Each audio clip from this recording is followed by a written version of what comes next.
It's true that you are hearing the notes.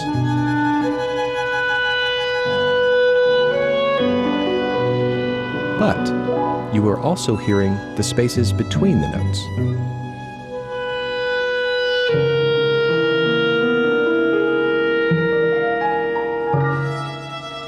Let's explore these spaces with your hosts, Jeremy Burns and Matthew Scott Phillips. Hello, Jeremy. Hey, Matt, what's up, buddy? Not a whole lot. Just hanging out. Thought we might talk about intervals today. Intervals are fun. Intervals are great. Yeah, but they can also be a little complicated. And so we'll spend today talking about the theory of intervals, and then later we'll talk about how to actually hear them in music in our ear training segment. But for now, I think we should just sort of try to help you understand what an interval is when you're hearing one or seeing one on a score. Intervals are defined as the distance between two notes, and that's an important definition. It's important to always be trying to think of intervals in that way. Whatever else we're saying about it, fundamentally, when we're talking about an interval, we're talking about some kind of distance along the chromatic scale between one note and the next. So whether we're talking about this kind of a distance or that kind of a distance, we're still talking about distance, and those are all still some interval. So when we think about the intervals, the way we name them in theory class, major second, minor third, perfect fifth, whatever, we're talking about them having fundamentally two components. One is the number, right? You know, a third, a fourth, a fifth, a ninth. The other is quality, major, minor, perfect, diminished, or augmented. We've heard these words before. We have. Yeah, have we? Have we yet? Number is easy. Number is just the number of notes in between the lowest note and the highest note. So if I wanted to find the interval from D to G, I have between those two notes, D, which we'll call 1, and then there is an E, and there is an F, and there is a G, which is 4. So D is 1, E is 2, F is 3, G is 4. So the distance from D to G is a fourth. So is it simple enough to say that the intervals are the however many letters are between the one letter and the next? Yes. Okay. Yeah, however many letters are. Just remember to count your lowest sounding note, whatever letter that is, as 1. Yes. Don't start with the next one being 1. So that'll get you one off, obviously. Very cool. Let's talk about the second component. Quality, major, minor, perfect, diminished, or augmented, because that's a little trickier. If the top note, and by top note I mean the highest sounding note, is in the major scale of the lowest sounding note, then that interval is either major or perfect. Say it one more time. I will. If the highest note is a note that is in the major scale of the lowest note, okay, then that interval is either major or perfect. Got it. I'll give you an example.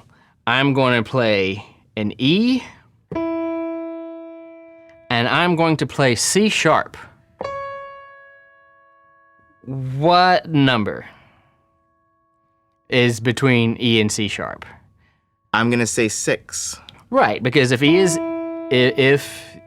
is 1, then some kind of F is going to be 2, and some kind of G is going to be 3. So we're assuming E major. Right, so we're assuming E major. So if E is 1, and then F sharp is 2, and then G sharp is 3, and then A is 4, and B is 5.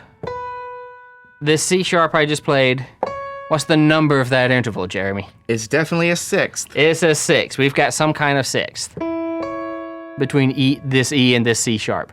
So now we ask ourselves, is the highest note, C sharp, in the major scale of the lowest note, E. So is there a C sharp in the scale of E major? In fact, there is. In fact, there is. So this makes our sixth between E and C sharp a major sixth. Because we're in the E major scale. Yes. Because we are in the E major scale. You made a funny face when I said that. I know how much trickier it gets later. Okay. So that interval is major. We have intervals that if they line up in the major scale like that, we consider to be perfect, and intervals we consider to be major.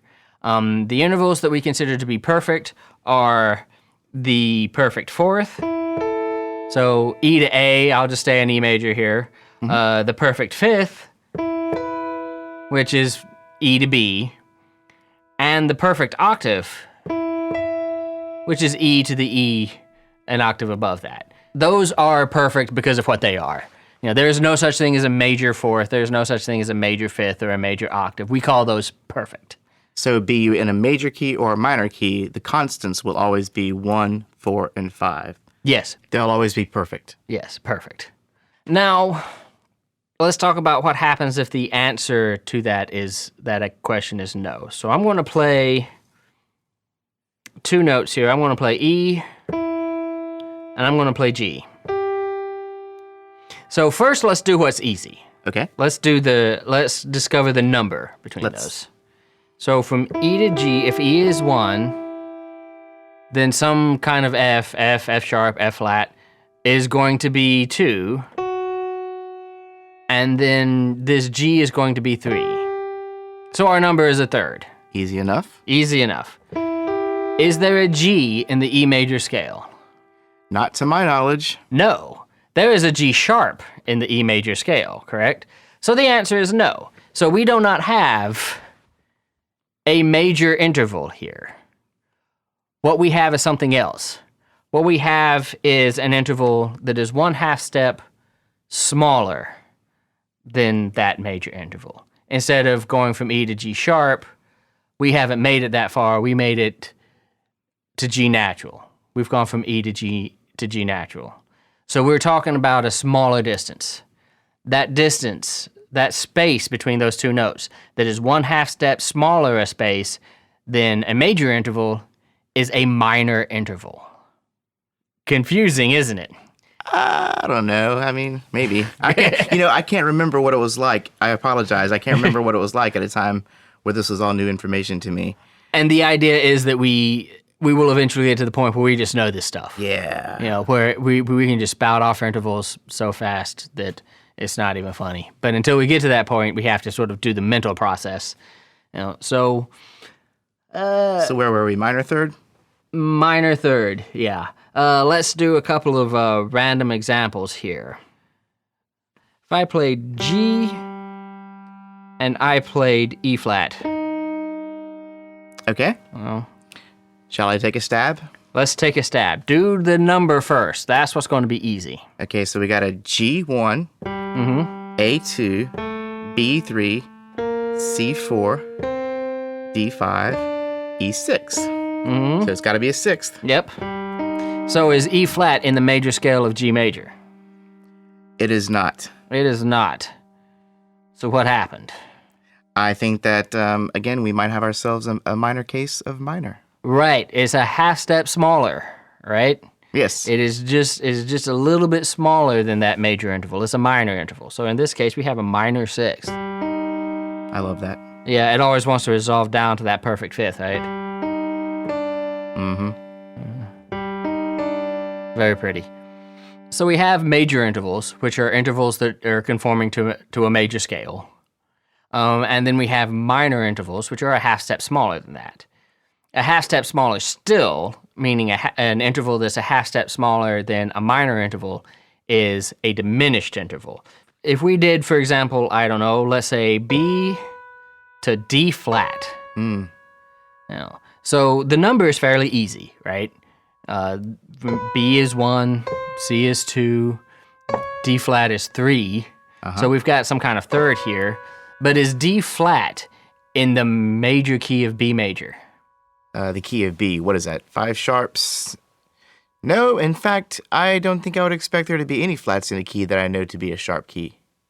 Yeah, indeed, you're right, because those natural notes are sharp key signatures, right? We use sharps for those key signatures, and for a key for a major key to have a flat in it is weird. Yeah. Is strange. Yeah, for a major key with sharps to have a flat in it, we've already done something a little weird. Does it happen? Oh, sure, it happens.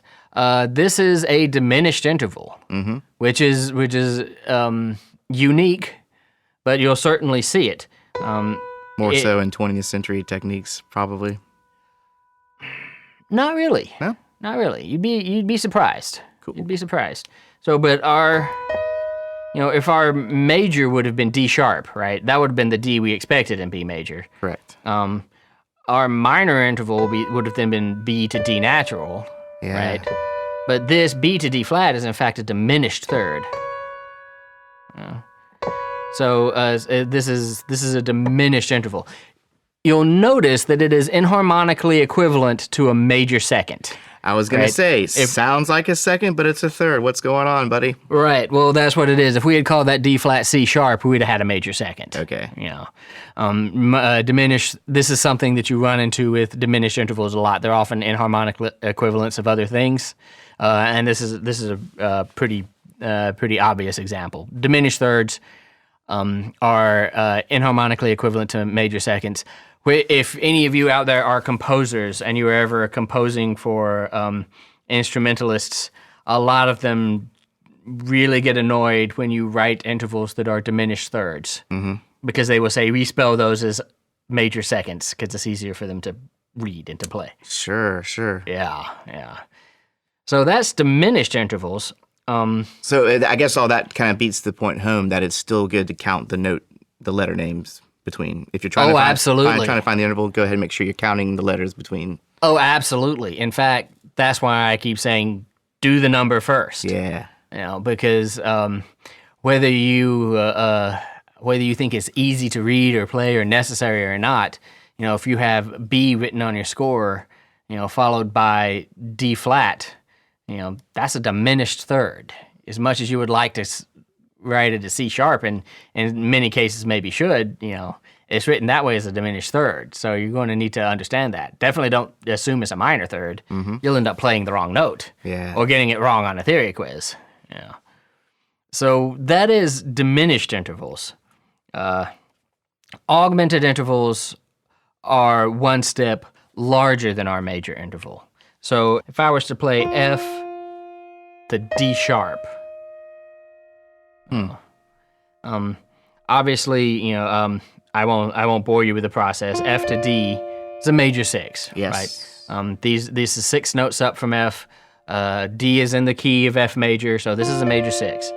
And augmented 6, F to D sharp. Whoa. Yeah. And again, inharmonically equivalent to a minor 7. Yeah. Because if you call that D sharp E flat, then that would be a minor 7. I just got temporarily mind blown for a second there because I forgot that there is augmented 6th, there can be an augmented 7th. Indeed. There can be augmented anything. We never called him that, but there are cases where you would call it that. Yeah. Mm-hmm. Cool. Yeah. Fascinating. You guys, I might from time to time. I'm kind of relearning my college education here as we go. So there'll be times where I'm like, oh, cool. Even though it's things I should really know. Well, these things, augmented. Seeing something written as an augmented 6 is probably less common than seeing it written as a minor 7. But all kinds of things happen. You modulate away from the key signature you started in just about every piece ever, right? In actual music. So it's important, even if you don't see it a lot, to understand the concept behind it, so that when you do see it, you're not thrown for a loop. Be prepared. Be prepared, indeed. Yeah. There's even such a thing as doubly diminished and doubly augmented intervals, which are, again, a half step smaller than a diminished or a half step larger than an augmented. You almost never see those. Those are extremely rare, but they do technically exist out there. Go look at some Bruckner scores. You'll see all kinds of crazy stuff. So that is major, that is minor, that is diminished, and that is augmented. And remember that perfect is kind of a special thing. Perfect unison, perfect fourth, perfect fifth, and perfect octaves exist when those numbers of intervals, 1, 4, 5, and 8, are from the major scale. When the highest note is in the major scale of the lowest note, then we just call those perfect instead of major. And it goes all the way back to the Middle Ages, when, because of their extreme consonance, those notes were considered symbols of perfection, from which everything else was less perfect. And but those are our intervals. There's also a reason in physics, I believe, that. Yeah, because the perfect octave exists in a 2-to-1 ratio. Those two notes, E to E, they exist in a 2-to-1 ratio. So for every 2 sound waves of the highest one, there is 1 sound wave of the lowest one. Mm-hmm. And they exist in a very perfect. Look at that, perfect kind of ratio like that. The same ratio applies for the perfect fifth. That is a 3-to-2 ratio. A brief discussion on the overtone series, which we can get into later on. Right, but yeah. The basis, the meat and potatoes is that within one note, say you play a C note, within that note, there are other frequencies, there's other sounds, other notes, that are fundamentals that are happening in a lower volume within the same note. And one way our theory teacher showed us, kind of explained this was, and you can try this yourself and make sure I got this right, Matt. But okay. I think if memory serves, what he did was, he played the C note on the piano with his foot on the damper, so the damper was up. So exactly, yep. All the notes would still sustain. He'd play that C note, and then he would, with his hand, reach in there and mute that note, that C note that he played. And then all of a sudden, you could hear all these other notes playing with sympathetic vibration on the piano, vibrating along with the note he initially played. And within that note, there was the octave, there was the fifth, there was the third, the major third. First off. But there's also a minor third in there, even lower in volume, even further away. Yeah, from the series. the further you get up that series, the harder those notes are to hear. And we can get into the overtone series at some point. Something else you can also do is again hold the pedal down so the damper is off. Very, very lightly depress one note. So lightly that the hammer doesn't strike the string, so you're just holding that note. Okay. And then hit the note that is 2 octaves below that, or an octave below that, or a perfect fifth below that, and it will strike that note. Cool.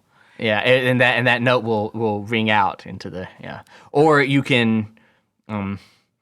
Never mind. That's pretty much it. Well, I mean, the main point being, whatever frequencies are playing in the fundamental note you play, the frequencies that are closer to that, like double the frequency or 4 times the frequencies that are based closely on that frequency are going to be the ones that resonate with it in the most harmonious fashion. Absolutely. Right? Yeah. The point being that there are notes within every note that you play. And that's why some notes sound more pleasing to us than other notes, because the closer they are in the overtone series, the more pleasing or the more consonant they'll sound. The further away you get from that fundamental, that's when things start to get crazy. Yeah. Well, some intervals. It is the distance between those two notes. It is the combination of those two notes. Yes. That sound consonant or dissonant. Yeah. Yeah. Well, we digressed a little bit. We digress. So let's do some examples. I'm just going to play 2 notes. Do I get to be the student? You get to be the student. Woohoo! And I don't even care what 2 notes I play. So should I close my eyes? That might help. Let's do this. I'm going to play F and I'm going to play D flat. Okay. So we got F1, G2, A3, B4, C5, D6. Boom, it's a sixth. What kind of 6? Well, because it sounds minor to me. It sounds a little more... Yeah, your ears can help. Yeah. In this case, since I don't have it on notation, I have to use my ears in this case. Right.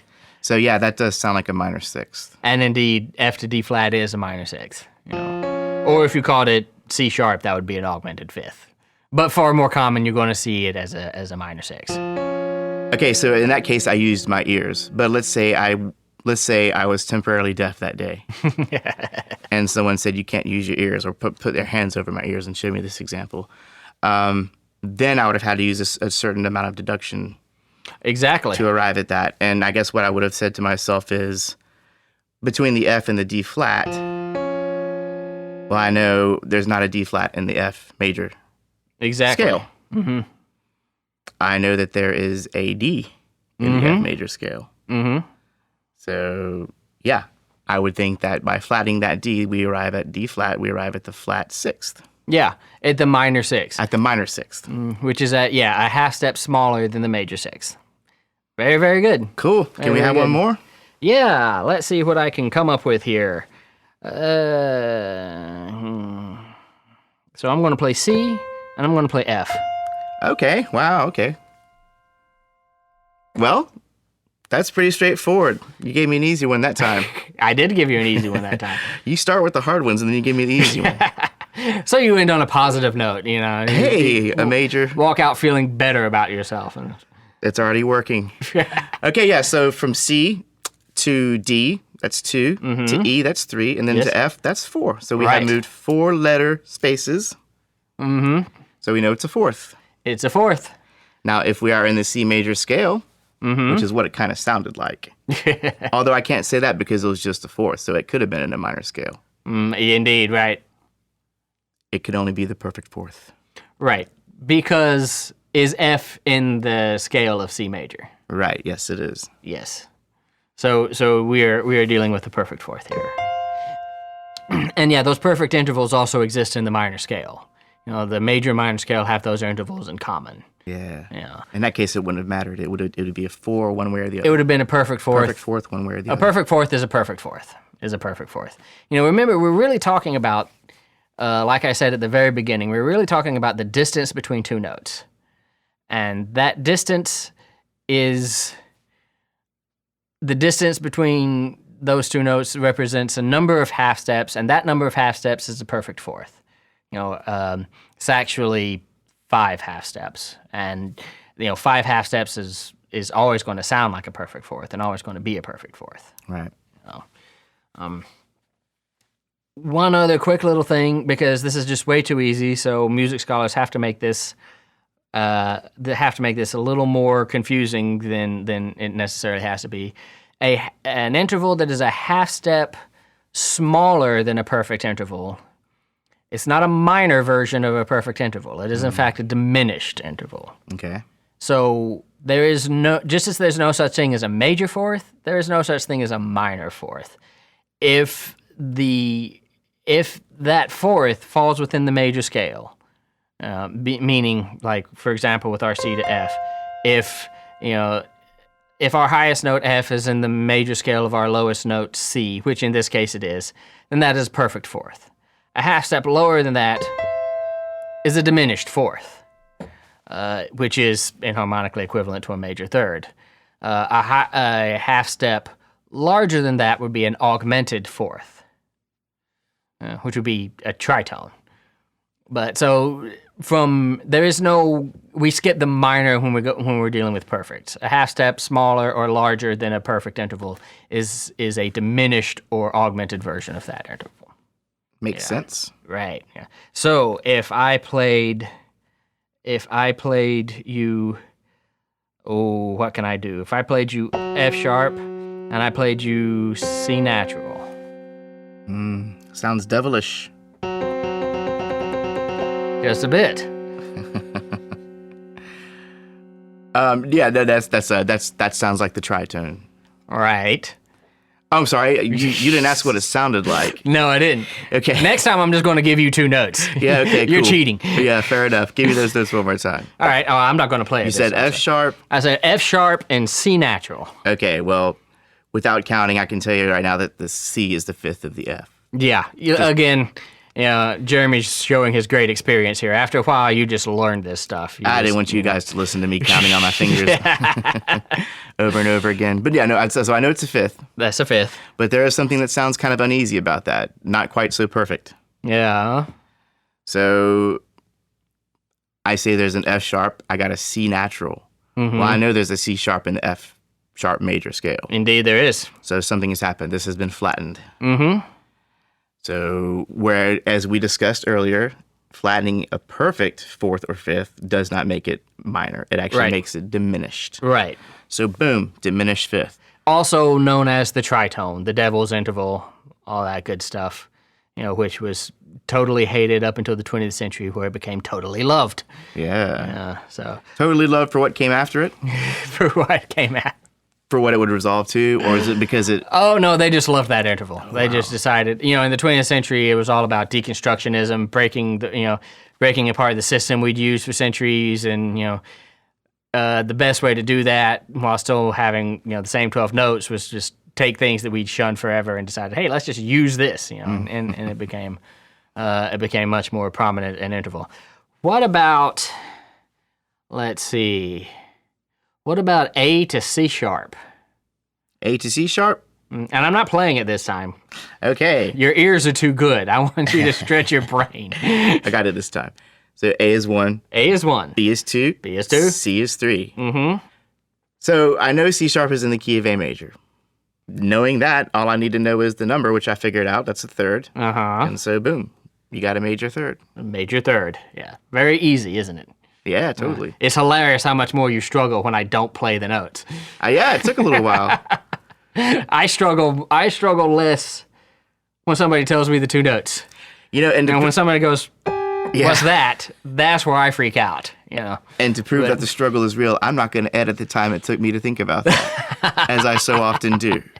Yeah. Okay, so the one thing that all of these intervals have had in common so far is that they span within one octave. Yes. So we can see that makes them simple intervals. Simple intervals because they're within an octave, yeah. What other kind of interval is there? Well, there are compound intervals. Intervals that go beyond an octave. So if I play E to E, this is a perfect octave. The F that is right above that is going to be a minor 9. Yeah. And you can figure them out the exact same way. You can count up the notes. You'll find there's 9 notes. You'll find that F is indeed not in the key of E major. It is a half step smaller than the F sharp, which would be in the key of E major, so it is minor interval. It is a minor 9th. The same principles apply. Sometimes with these intervals, it is easier for us to think of them in terms of their simple interval counterpart. For example, ninths resemble seconds, because if that F had been dropped down an octave, and instead of playing, we dropped that highest note F an octave and went, then we'd have a minor second. Yes. Yeah, Jaws theme. So it is sometimes helpful for us so we don't have to count so high to think of compound intervals in terms of their simple interval counterparts. And you get their simple interval counterparts by subtracting 7. Yeah, so... Or adding 7 to get the compound version. So 9 minus 7 is 2. So we're talking about some kind of second that has just been expanded by having one of these notes raised above an octave or lowered an octave. The same thing will happen. And in that way, we have created a 9th. That works all the way up to the perfect 16th. And then after that, you have to subtract 14 for obvious reasons. Who wants to go that high anyways? I in a whole lifetime of music theory, I don't know that I've ever gone that high. It's, at some point, you just start calling them, in whatever octave, you just start thinking of them as a third, or a fourth, or a sixth, or whatever. At some point, when you're looking at a piece of music and trying to determine what chord you're talking about or whatever, you're just referring to the simple interval version, whatever it is. If you're looking at an F sharp and an A, at some point you'll just start talking about that as a minor third, and nobody will care. Okay, so in this case we got an F sharp, which is let's take it. Let's play me middle C. All right, let's play middle C. And then play the C an octave above that. Now go an octave above that. Okay, so from that note right there, the highest note, if you go to the D above it, we're not going to call that What is it? A ninth plus another octave. Yeah, no, we're not going to do that. We're going to call that a major second. Okay, cool. Yeah. Good clarification. Yeah. You'll see one octave up, for example, major minor ninths, major minor tenths, and things like that. You'll see that because tertiary chords do continue to stack. Yep. So you can have a 7th chord, which then leads to a 9th chord, which then leads to an 11th chord. So adding thirds each time. Adding thirds each time. So because of that principle that you run into, you need to know one octave up. You need to know 9th, 10th, 11th, 12th, 13th, 14th, 15th, and 16th. And then beyond that, I wouldn't worry a whole lot. Thank God it stops there. Thank God, at some point, we're just tired of math. We're musicians. We're not good at math. We can count to 4. We can count to 4. So there's the simple interval and the compound interval. Yes. The main difference being the simple interval is within the octave, and the compound interval reaches beyond that octave. Absolutely. And if there's any takeaway from this discussion that will help you most in understanding intervals, is that you're always talking about the space between two notes. Whatever happens, that's what you're trying to determine. And those names, minor 6, augmented 4th, whatever, is referring to the space between two notes. Keep that in mind, and you'll be doing pretty well. Okay, so let's do a quick recap about the intervals, shall we? Quick recap. So all intervals have two components, number and quality. For the number, you are talking about the number of notes between the lowest note and the highest note.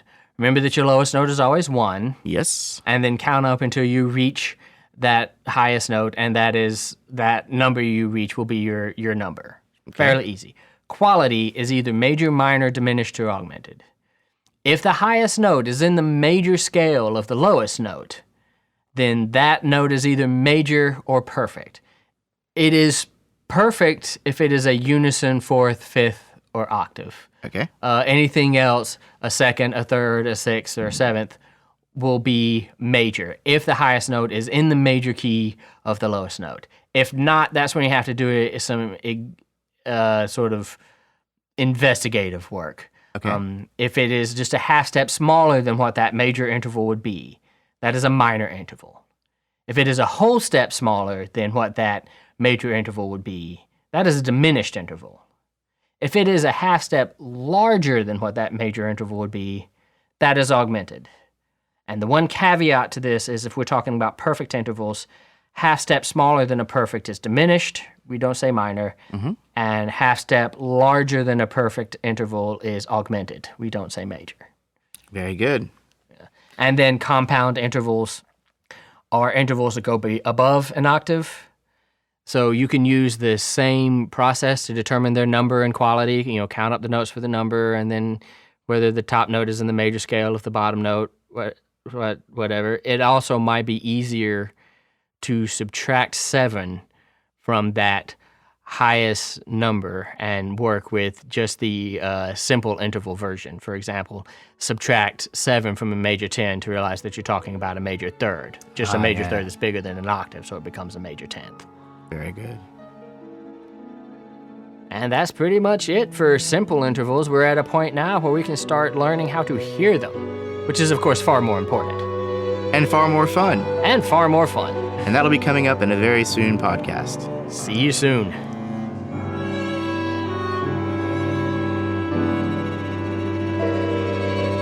For questions or comments, please email us at info@musicstudent101.com.